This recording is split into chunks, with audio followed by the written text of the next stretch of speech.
The NASDAQ has plans to extend to 23 hours of trading on workdays. We also have some information on what are their plans for tokenization and blockchain settlement, and how does XRP fit into all of this. Let's go ahead and tackle this head on. I'll give you everything that you need to know and catch you up. Let's start here. So Watcher Guru says NASDAQ prepares filing to extend stock trading hours to 23 hours on weekdays. And here is the CEO of the NASDAQ basically telling you what their plans are for the future. Let's jump into this. So as we are seeing some changes in monetary policy, you're seeing the small caps starting to lift up as well. But the rest of the market, in particular the large caps, have had an incredible environment around them.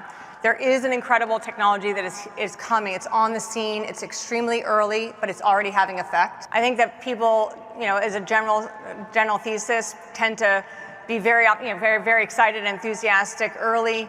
And at the end of the day, this technology, in my opinion, will be the fastest moving and most consequential technology that we'll see in many decades. It's an incredible. Tell me more about this new technology that is going to bring our financial system into the current system, right? Like, what is she talking about, you think, here? Could it be blockchain? Technology that will come, and I do think it will achieve a lot of incredible productivity gains over time. It takes time, though. Yeah. It's very early and people get very excited, but the fact is that as we build out the infrastructure, the models are improving every single month, every single quarter. The way that the models are being able to be brought together now through agents and digital workers to be able to string together capabilities will drive productivity. And investors are understanding that. So investors are there to predict the future, and they definitely predict a bright future. But I would also point out that since the beginning of 2024 until today, while the NASDAQ 100 is up 47%, the earnings of the companies in the NASDAQ 100 are up 32%. So there is a lot of justification for the fact that the markets are performing the way they're performing. And then you've got the promise of more. And then you also have an easing monetary environment, which also tends to be supportive of markets. And then you have a deregulatory environment, which tends to be supportive of growth. So there's a lot to synthesize, but I would say investors are synthesizing it and demonstrating it in what they're showing in the markets right now. All right, let's keep it going here. And so NASDAQ's plans to let US stocks and ETFs trade in a tokenized form on blockchains while keeping the DTCC and the DTC at the center of the clearing and settlement using a controlled set of pre-approved public and private chains rather than one single public L1 for everything.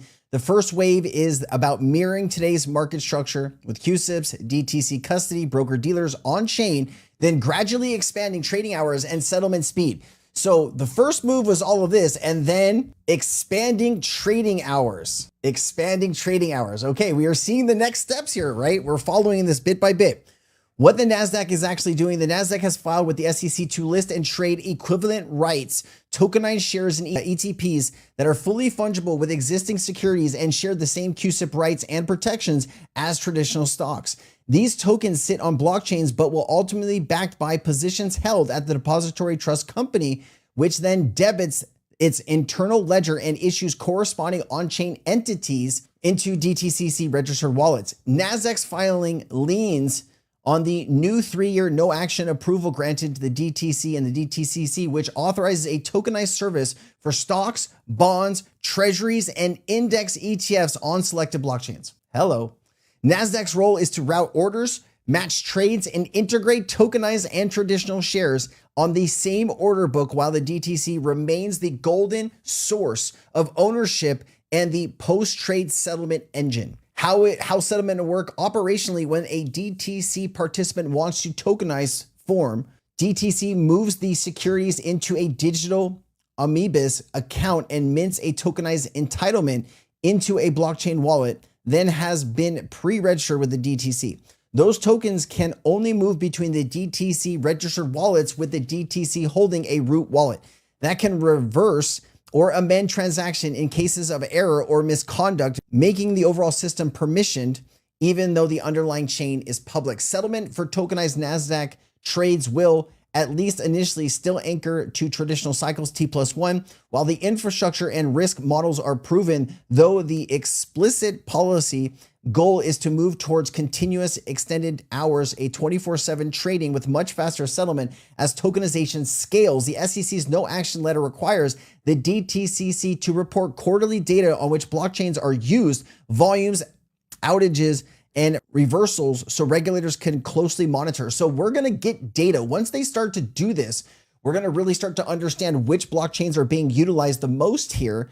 And I'll bring you that data as soon as I got it. Which public chains are to be approved? The SEC's no action letter and the DTCC statement say that the program will support selected chains, including both permissioned and permissionless networks, but they do not publish a hard list of L1s named instead.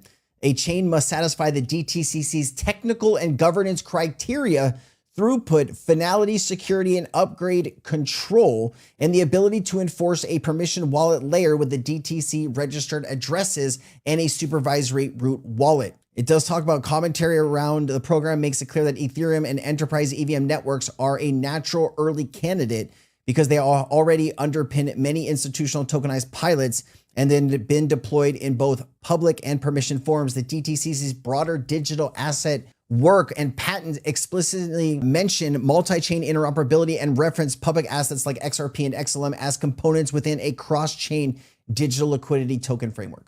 But that is a general DTCC architecture, not a specific declaration. So they're never just going to come out and say, we're using XLM, we're using XRP, we're using Ethereum, but we have a good understanding of the technology specifics of what they're trying to do here, what would qualify and what wouldn't. Here in the United States, of course, XRP is probably going to be one of the most sought after assets for settlement, and Ethereum and other assets will be probably the layers that it gets tokenized on. Ripple is running trials with the NASDAQ. So this is, in past time. And, this guy sells it to that guy.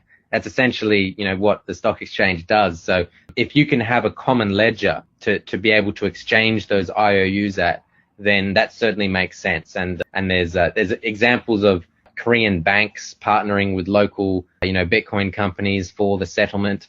People like the IMF or World Bank or these kind of people are always talking about these sort of blockchain settlement systems. NASDAQ is involved in I think doing some trials with Ripple as well. So interesting. All right. And then how long will all of this take? There's no public plan for the DTCC to tokenize the full 100 trillion in assets. The SEC issued a no action letter that we talked about. DTCC plans to begin rolling out the service in the second half of 2026. How long it will take, that is still to be decided, guys. And then the CEO of Uphold says, in time, all assets will be on chain. Something that we've been talking about for years already on this channel. It's just really incredible to see the stock market now saying out loud what they're going to do, and the DTCC admitting out loud what we've known for so many years.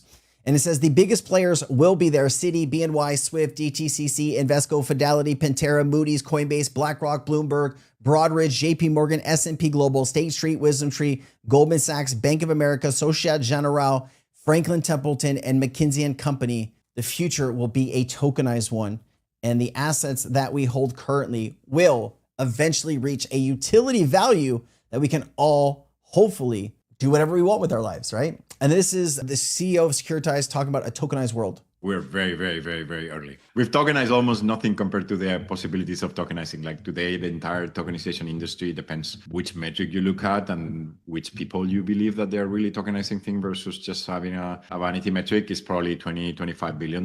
That's a tiny, just like a drop in the bucket compared to the amount of assets out there, right? There's like 400 trillion assets or whatever number, crazy asset of things that you could potentially tokenize. So we're just at the very, very early stages of the industry. This guy looks confused for some reason. I don't know. And then today we closed at 21,000,046, almost $21.5 million today.